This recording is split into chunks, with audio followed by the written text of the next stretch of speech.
My name is Travis, and welcome to the Kishwaukee Area Reliability Expansion Project, KARE project, virtual open house. We'll give it a few more minutes here for people to get logged on, and then we'll start with our brief presentation.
Good evening.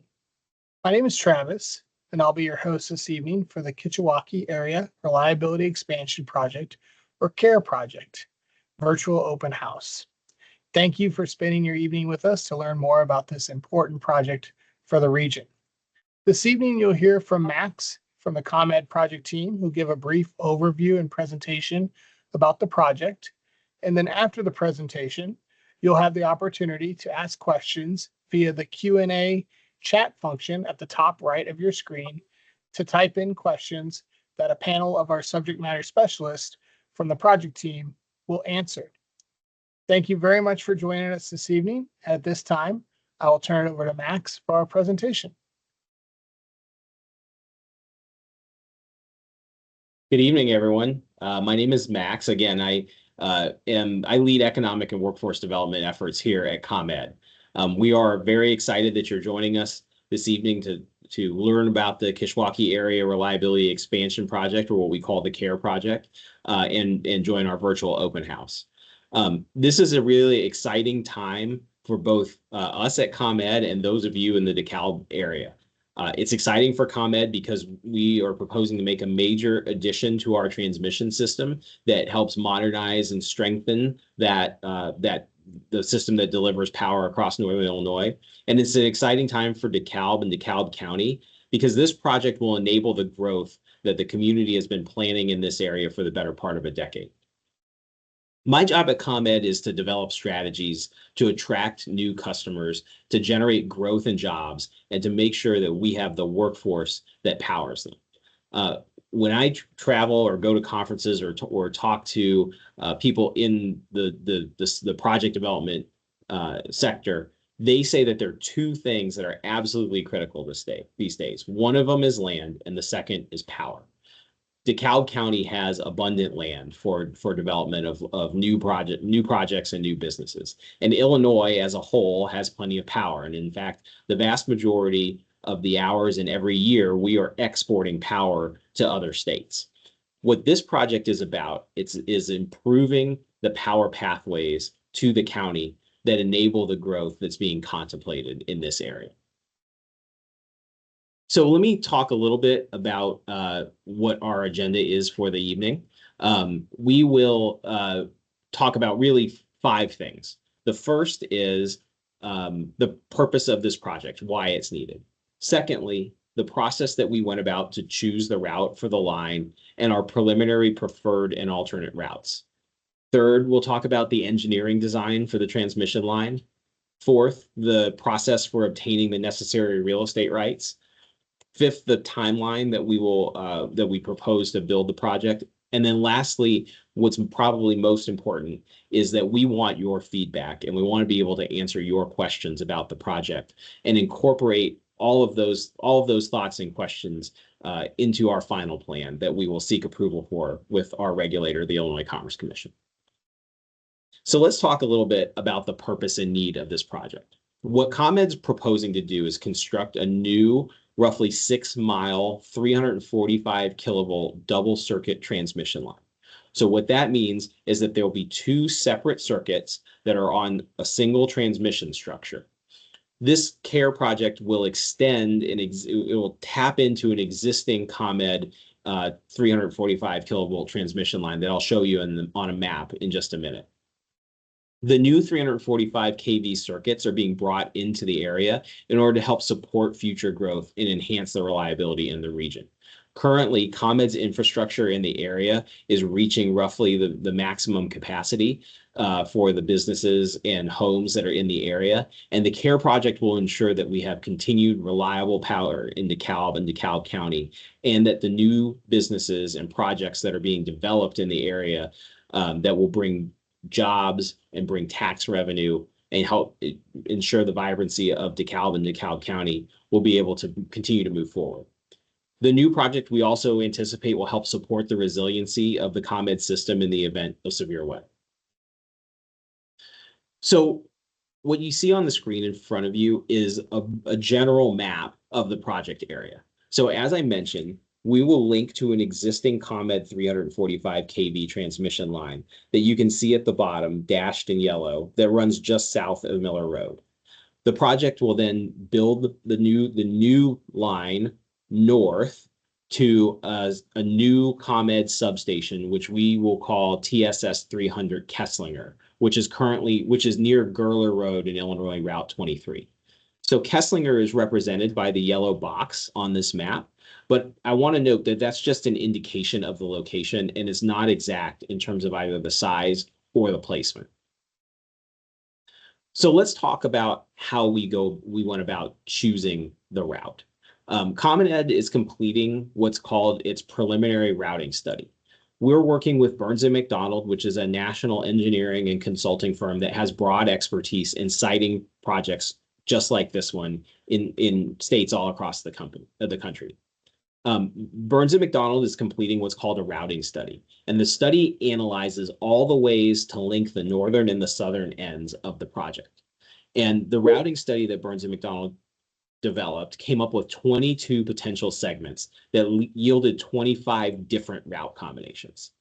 Each of those 22 segments was analyzed based on a number of factors, including the impact on existing homes and businesses, the impact on farmland, the effects on the environment and natural habitats such as forests and wetlands, just to name a few. Each segment was analyzed based on a number of on those factors and was assigned a score. And the model that Burns & McDonnell developed yields a preliminary preferred and a preliminary alternate route based on the scoring of all of those segments. Now, I want to note that none of these routes that we're going to show you are final until we solicit and incorporate feedback from the public and other stakeholders, which is what we're seeking today. Once we get that input, all of the comments that we receive are read and they're analyzed and they're incorporated into the final routing study that will then file with the Illinois Commerce Commission under a process and a timeline that I'll describe in a little bit. Only after we get the approval of ComEd's regulators will ComEd begin to build the line. So what are those preliminary proposed and alternate routes? Well, you can see them on the map, and it's the thicker yellow line with a blue sort of dot in between it. And it runs directly north from the area just south of Miller Road to the proposed Kesslinger substation. The preliminary proposed and preliminary alternative routes both largely follow an existing ComEd 138 kV transmission line. So it's another transmission line that is at a lower voltage and can carry somewhat less power than the new one that we're proposing. If these proposed routes are approved by the Illinois Commerce Commission, we'll remove the existing structures and replace them with new structures, which I'll show you in just a moment, that can carry the 2 new circuits and the existing 138 kV circuit. These routes were chosen to minimize the impact on existing homes and residences, on farms and farmland, and on the environment. Additionally, as you can see on the map, these routes are the most direct possible way to get from the southern starting point to the northern terminus at the substation, which also means that we believe that they are the most cost effective. The difference between the alternate route and the proposed route are relatively minor. And in the alternate route just jogs a little bit to the east, right around Perry Road, in order to avoid some existing developments. But again, the two routes are very similar. These two options scored the highest using Burns and McDonald's methodology, and to us, they represent the optimal routes. But it's important, again, to get the input of the public before we finalize our proposal. There were a lot of critical factors that we talked about, or that we considered, but I want to talk about one in slightly more detail, and that's on the environment. So there are various environmental factors that we considered, including the impact on farmland based on United States Department of Agriculture data, the impact on wetlands and streams, ensuring that floodplains are not disturbed so that water is properly managed, and the preservation of grasslands and pastures in the area. All of those factors are critical to ensure that the DeKalb County area maintains what has been critical to in the state of Illinois for a long time, which is agriculture and farming. And so we take all of those things very seriously, and they're critical considerations. The other thing environmentally that we look at is the impact on any endangered species. And it's critical to ComEd that in building the line that we have the least possible impact in each of those areas. So let me talk a little bit about some engineering considerations and what the new transmission line will look like. As I mentioned earlier, we propose to build what we call quad circuit towers. And what that means is a tower can carry 4 potential transmission lines. And it all happens on one set of structures. So the new 345 kilovolt lines that are the heart of the KARE project would be carried on the top 2 sets of arms. One of them would be on the right-hand side and the other would be on the left-hand side. And each circuit has 3 different phases, 3 different conductors, which represent a phase of electrical power. The bottom arms will carry the existing 138 kV line and potentially an existing lower voltage line. The structures will be similar in color to the existing structures that are in that pathway, but they'll be taller, and the right of way will be broader because the arms will be a little bit broader. But using these structures is critical because it minimizes the number of poles that need to be placed on private property, and it allows ComEd to provide expansion of the power going into the Kesslinger substation in the future if it's needed, without requiring going through a process to build a new line. So in terms of what construction will look like, there are really 5 steps. And again, none of this construction will happen until the route is approved by the Illinois Commerce Commission. The first phase is on the ground surveys of the land and field conditions.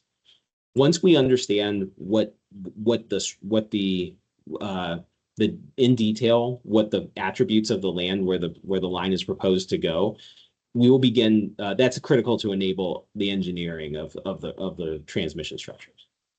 Secondly, ComEd will remove the vegetation and trees that might be in the way or one day grow in a way that might impact the line. Now, this should be minimal given that there's an existing transmission line that runs along the preliminary path. But it's really critical that we don't have vegetation grow in a certain way that creates a reliability or a safety concern. Once vegetation is addressed or removed through trimming, then matting is put into place to minimize the impact on crops and the soil as trucks and machinery are brought in to conduct the construction. The third step involves preparation of the site where the transmission structures will go, which includes pouring concrete foundations for the structures and then ultimately erecting the quad structures on at the spots of those foundations. Fourth step is pulling in the conductor, the wire, so to speak, that will ultimately carry the electricity. And then fifth and finally, ComEd will come in and remove the matting and conduct restoration of farmland and other impacted areas that were touched during the construction. But once again, any of these steps will happen until we get the approval from the Illinois Commerce Commission that incorporates all feedback from all our stakeholders. Let me talk a little bit about the real estate rights that are involved in the process for getting the real estate rights involved in a project like this. ComEd will obtain all needed real estate rights in the form of easements.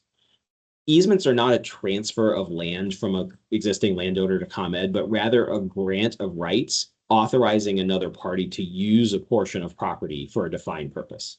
The landowners will continue to use the land around the line for most purposes, but ComEd will retain some rights, such as the ability to access the line to conduct maintenance, or the ability to trim or remove vegetation that's underneath the line and may eventually impact the line if it grows high enough. That would, again, create a reliability or safety concern.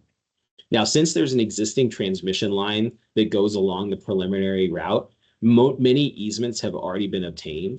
However, ComEd will contact specific property owners if new or additional easements are required. So with that covered, you may wonder what the timeline for building the project is.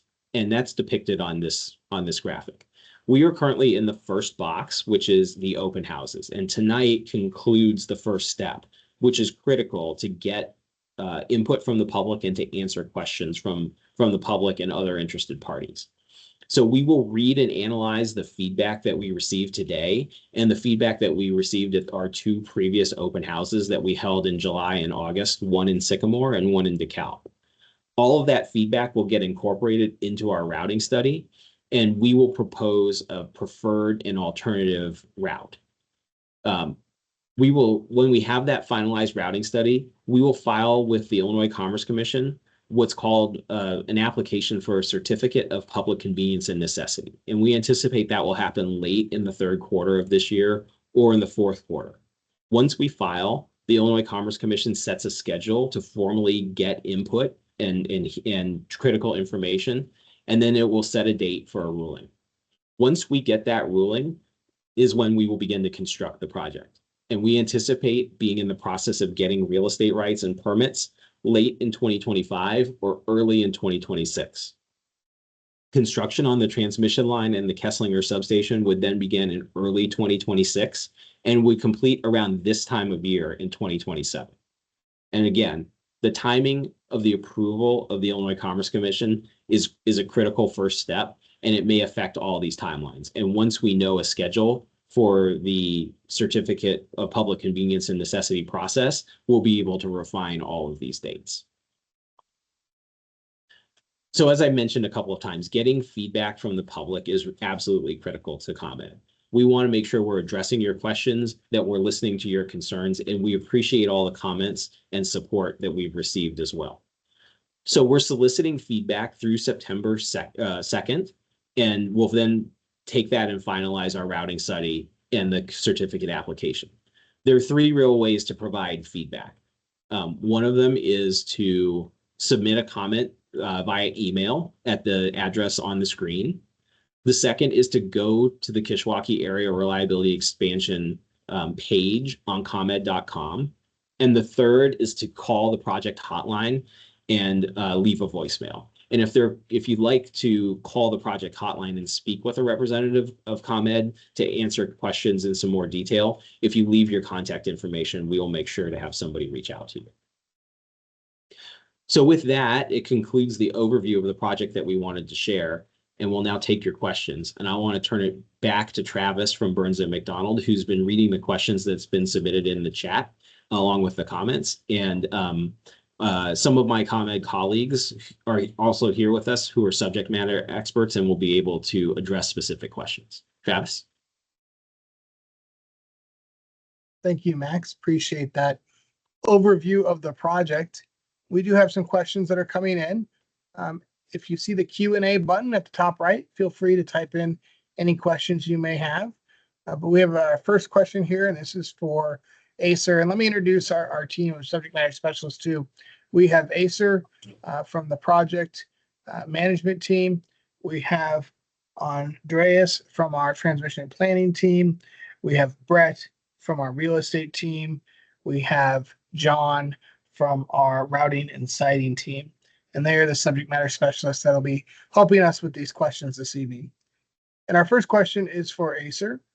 Will construction take place at night or on the weekends? Thank you for your question. Currently, construction is planned to take place during the regular working hour with no work scheduled in the weekend or at night. And if there will be any changes to the schedule, we will be contacting you in advance. Thank you. This next question is for Andreas. How will this project support the greater DeKalb area? Thank you for the question. The KARE lines will sustain the reliability in the region while the community continues to add load and economic development. And in addition to that, the additional electric sources that are brought into the area will support load during extreme events, thus improving the resiliency of the power grid. Thank you. Thank you. This next question is a two-part question for Brett. How will construction impact farming, and how will farmers be compensated for crop loss during construction? Good evening. During construction, as Max stated, we'll be putting matting down to reduce compaction. Once construction is complete and the towers are up and the structures are up, the farmers will be able to farm the land as it is, not farming trees or anything that would pose a safety risk, but crops, corn and soybeans that are out there right now, that you can continue to farm that. As far as crop damages go, if your land is impacted, you can work with our great claims team to submit a claim to get paid for the crop damages.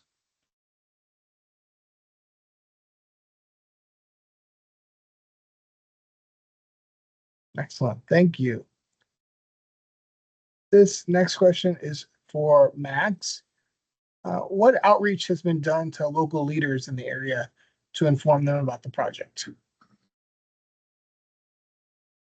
Yeah, thank you, Travis. That's a really good question. We've been talking with local officials in the DeKalb area for several years, and they've been very supportive of ComEd's of anything ComEd can do that helps further the economic growth that's being seen in the region.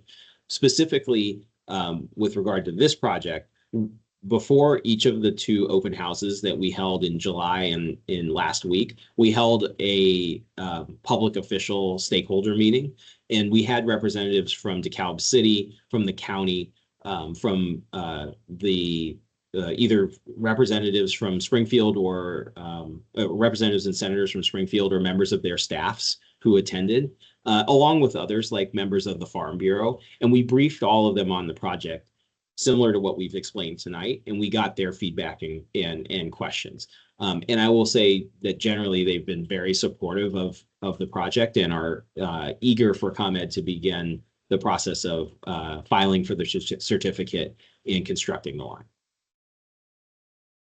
Thank you. This question is for Brett. You mentioned that if additional easement rights are needed, that I will be notified. How will we be notified if that is the case?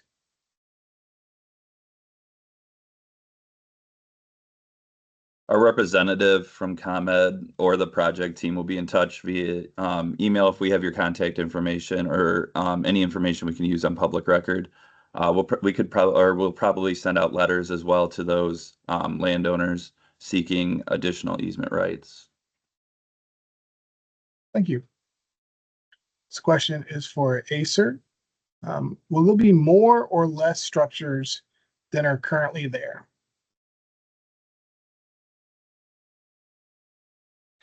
Yeah, it's a great question. With the proposed plan right now, we are anticipating to have less pole than what is currently there. Excellent. Thank you. This next question is for John and the routing team. How were natural resources and land use considered when routing these lines? Thanks, Travis. Generally, when we conduct a routing study, we're looking at a variety of factors, some of which are engineering factors, land use factors, and natural resource factors. And so for this particular project, we were cognizant of areas, parkland areas, wetland areas, floodplains, things like that. And from a land use perspective, we certainly were aware of and tried to minimize impacts to agricultural areas, residential areas, and individual residences where we could do so. Excellent. Thank you, John. As we wait for some more questions to come in, please again see the Q&A button at the top right of your screen. Feel free to type in any questions you may have. If we could go back to the contact information slide, I'd like to talk a little bit more about those options while we wait for questions to come in. So again, as Max said, we are seeking feedback through September 2nd, and there are 3 ways to provide feedback. The Kishwaukee Area Reliability Expansion at ComEd email, the ComEd.com Kishwaukee Area Reliability Expansion webpage, and on there is a questionnaire that you can take that will ask you a series of questions about this presentation this evening and about the project, and will help us further evaluate the project.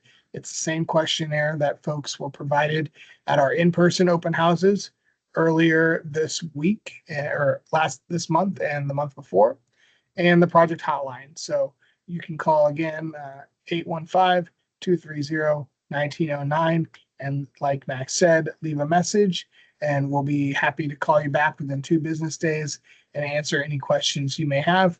If you'd also just like to leave a question or leave a comment, please leave a recording, and we'll be sure to put that in the record. So again, if you have any questions, please go ahead and type those in the Q&A box. I'm currently not seeing any additional questions, so we'll go ahead and wait for about 3 more minutes and see if anyone has any additional questions.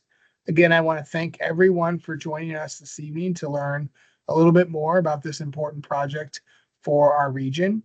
A lot of this information that we covered this evening is also available for viewing on the website at ComEd.com, Kishwaukee Area Reliability Expansion. So a lot of this information, the maps, I know some of the maps are a little bit hard to see in detail on the screen here, but you can see them, PDFs of those maps on the website as well.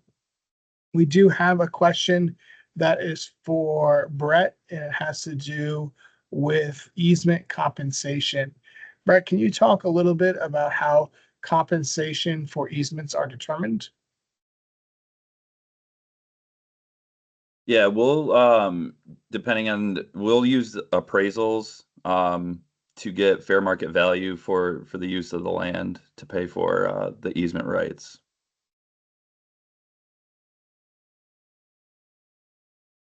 Brett, thank you for that question. And again, we'll go ahead and wait for a few more minutes, see if anyone has any additional questions. So I would encourage you, if you wanted to review any more project information, to visit the project website. And again, if you have an additional question that comes up later this evening or the next few days, please don't hesitate to reach out to us by sending us an email or giving us a call at the project hotline. We'd be more than happy to answer any questions you may have. And again, thank you for spending some time with us this evening to learn more about this. Give it a few more minutes here, see if we have any more questions that come in.